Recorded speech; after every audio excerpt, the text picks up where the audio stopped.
मेरे प्यारे भाइयों और बहनों, मेरा नाम वारिस खान है। मैं एक एक्स मुस्लिम हूँ अफ़गानिस्तान से। मैं इन भाइयों का शुक्रिया अदा करता हूँ जो MNTV हैं, क्योंकि इन्होंने मुझे मौका दिया है मेरी गवाही शेयर करने का, कि आपकी गवाही बहुत से लोगों के हालात बदल सकती है। तो जैसा मैं कंफ्यूज था, अगर आप भी हैं। मैं बचपन से बड़ा हुआ एक इस्लाम और इमाम ख़ानदान में।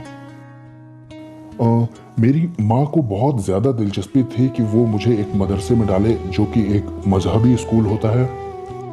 मैंने कुरान पढ़ा है 5 साल की उम्र से, और जब तक मैं टीन एज में आया तब तक मैंने उसे याद भी कर लिया। मैं उसे रोज़ पढ़ रहा था मस्जिद में जाके, और एक इमाम हमें सिखा रहे थे।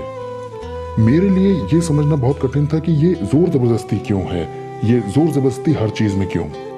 और कई बार इमाम हमें इसलिए मारते थे क्योंकि हम सही से वज़ू नहीं कर रहे थे उस तरीके से जैसा कि दिया है, जो कि एक बर्फीले पहाड़ से हमें लेना होता था। पहले बर्फ़ तोड़ करके उसे पानी बनाना होता था, और फिर मस्जिद आने से पहले उसे वज़ू करना होता था।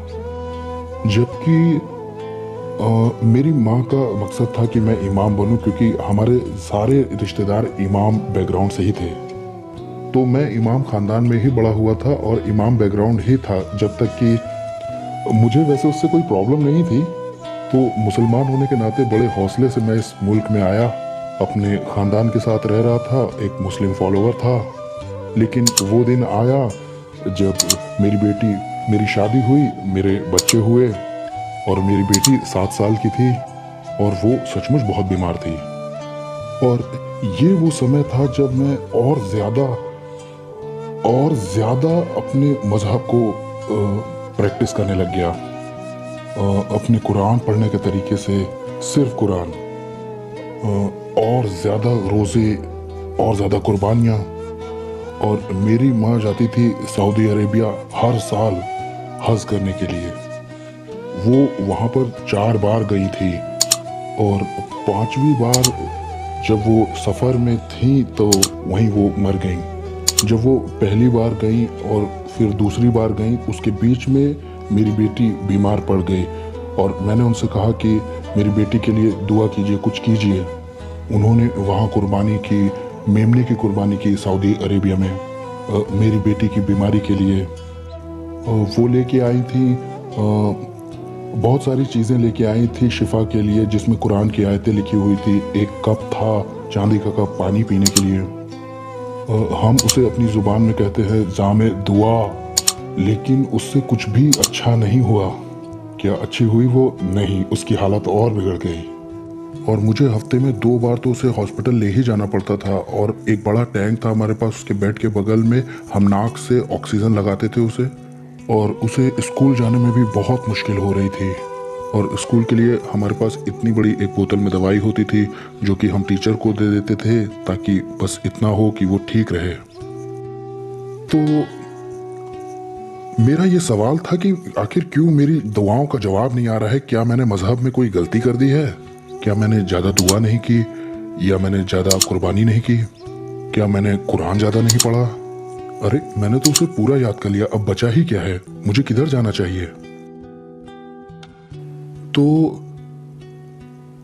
एक बार जब मेरी माँ को अगले साल के लिए जाना था, और इस बार मैंने अपनी माँ से कहा कि इस बार आप सही में सच ढूंढ के आना, और मेरी बेटी के लिए दुआ करना कि वो ठीक हो जाए।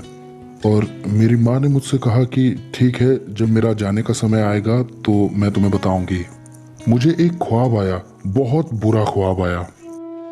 और मैंने उस सपने में ऐसे देखा कि मेरी माँ जो है सऊदी अरेबिया में है, और मक्का में, जो कि काबा के पूरब का हिस्सा है, वहाँ वो वहाँ दुआ करने के लिए गई। और जब वो चक्कर लगा रही थी हज के, और यहाँ इस तरह की कुछ बात हो रही थी कि दिन ब दिन मैं दुआ किए जा रहा था अल्लाह के नाम में, इस्लाम के खुदा से, कि इस्लाम के अल्लाह मेरी बेटी ठीक हो सके।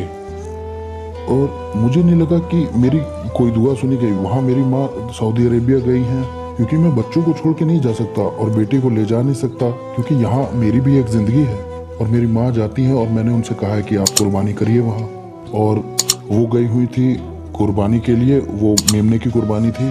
और एक बार मैंने ख्वाब देखा कि मेरी माँ सऊदी अरेबिया गई हुई हैं और मैं वहाँ उनके साथ हूँ, मैं काबा के अंदर हूँ और मैंने ख्वाब में देखा हर कोई वहाँ काले कपड़े पहने हुए है।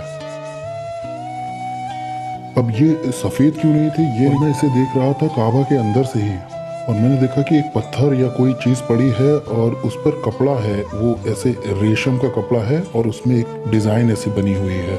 और मैंने उसके नीचे से झांक के देखा तो कुछ हिल जैसा रहा था और मुझे बड़ी हैरत हुई कि आखिर ये क्या था। और मुझे माफ़ कीजिएगा, ये मेरा ख्वाब था। मैंने नीचे अजगर देखा वहाँ और मैं डर गया और दौड़कर अपनी माँ को ढूंढने में लग गया। और मैंने देखा कि एक तूफान आने वाला है और सब लोग घबरा कर भाग रहे हैं, इधर उधर गिर रहे हैं। और ये मेरा ख्वाब था। मैंने अपनी माँ और बहन को देखा और मैंने उनके हाथ को पकड़ लिया और मैंने कहा कि जान बचाकर भागो, क्योंकि हम सब यहाँ मरने ही वाले हैं, क्योंकि हर तरफ से आग बरसने वाली है। और हम भागते भागते एक पहाड़ी पर चढ़ गए और उस पहाड़ी पर एक कमरा था और उस कमरे में रोशनी थी और दरवाजे से ठीक सामने सीधे एक दीवार बनी थी और उस दीवार पर यीशु मसीह का एक क्रूस बना था और उससे रोशनी निकल रही थी। और मैंने कहा, क्योंकि मैं अंदर था कमरे के और माँ और बहन बाहर थी, और मैं उनके हाथों को पकड़ के उन्हें अंदर खींचना चाह रहा था। और मैंने कहा, आइए, यहाँ महफूज है, बाकी सब जगह तूफान है, मेहरबानी करके अंदर आ जाइए। मेरी माँ ने इनकार कर दिया। मेरे लिए ये बहुत बुरा ख्वाब था। 2 दिन बाद रात के 2 बजे मेरे दरवाजे पे दस्तक हुई। रात के 2 बजे मेरा छोटा भाई आया था और उसने अरबी में कहा, और मैंने कहा, क्या हुआ? ये तब पढ़ा जाता है जब कोई मर जाता है। मेरी माँ मर चुकी थी जब मैंने ये ख्वाब देखा। वो नष्ट हो गई, मुझे माफ़ कीजिए। मैं उम्मीद करता हूँ शायद मैं उन्हें जन्नत में देखूं। मेरा दिल टूट गया क्योंकि उसने इनकार कर दिया था। और उसके बाद मैं बहुत से जज्बातों से गुजरा हूँ कि कैसे मैंने अपनी माँ को खोया है, क्यों मेरी दुआएं सुनी नहीं गई, क्या मैं कर रहा हूँ। और ये वो घड़ी थी जब पर्शियन चर्च के एक पास्टर आए मेरे कारोबार के समय में और उन्होंने मुझे बाइबल दी। ये मेरे शेल्फ पे ही रखी रही। मैं सिर्फ अपनी माँ के बारे में ही सोच रहा था और जो कुछ हुआ था, और कुछ ऐसा था जो मुझसे कह रहा था, जाओ इस किताब को पढ़ो जाके। और मैंने ऐसा महसूस किया और फिर मैंने उस किताब को पढ़ा। और जब मैंने इस किताब को पढ़ा तो ये मेरे लिए एक लव लेटर बन गया, क्योंकि ये बिल्कुल ही उल्टा था वो जो मैंने मदरसे में पढ़ा था कुरान में बचपन में अपने, बिल्कुल ही अलग। और इसमें कोई जोर नहीं था, इसमें किसी ने मेरे साथ कोई ज़बरदस्ती नहीं की, ये मेरी खुद की इच्छा से हुआ। और मैंने इसे थाम लिया और फिर मैंने इसे रखा और साथ में मैंने कुरान भी रखी बराबर में। और फिर मैंने दुआ में मुंह के बल गिर करके पूछा, ऐ खुदा, मेरी ज़िंदगी में पता नहीं क्या हो रहा है, मैंने अपनी माँ को खो दिया है, मेरी बेटी बीमार है और मैं वो सब कुछ कर रहा हूँ जिससे वो शिफा पा जाए।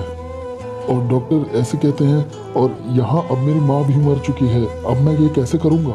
और अब मेरी बेटी, और ये मेरी क्या ज़िंदगी है? मेरी मदद करो, मुझे सच दिखाओ, सच क्या है?